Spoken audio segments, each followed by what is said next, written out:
In today's video, I'm going to teach you how to create journal entries in QuickBooks Online.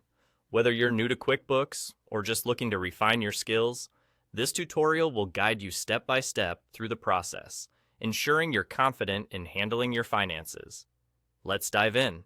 First, you'll want to start by opening up QuickBooks Online. Once you're logged in and ready, focus your attention to the top left corner of your screen. Here, you'll see the New button. This button acts as a gateway to many options within QuickBooks, including the creation of journal entries. Go ahead and click on it.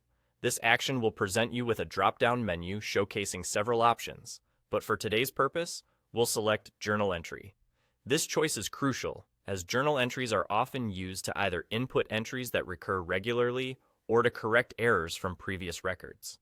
At this stage, a new window or form will pop up, specifically designed for entering all of the necessary details related to your journal entry.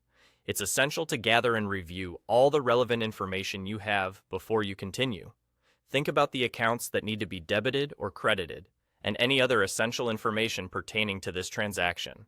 This could include dates, amounts, or even a short description for future reference.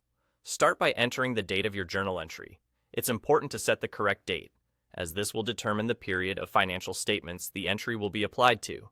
Next, move on to the line items where you list each account affected by this entry. For each account, specify whether it's a debit or a credit. Acknowledge that this is an integral part of the double entry accounting system, ensuring your books remain balanced. Make sure the total debits equal the total credits. You don't want to encounter any issues down the line with discrepancies in your financial records. Finally, in the memo section, include any notes that may be beneficial for anyone reviewing these entries later, whether it be yourself or your accountant. After examining all details meticulously and double-checking for any errors, you're now ready to save your work. Locate the Save button, typically positioned at the bottom of the screen.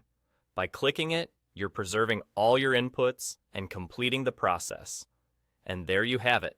That's all it takes. You've successfully created a journal entry in QuickBooks Online. This simple but powerful feature helps ensure your financial data is both accurate and orderly. Regularly updating your journal entries can greatly aid in maintaining an impeccable overview of your finances, giving you peace of mind and efficiency in managing your business. Thank you for following along, and I hope you feel more confident in navigating QuickBooks Online. Happy bookkeeping!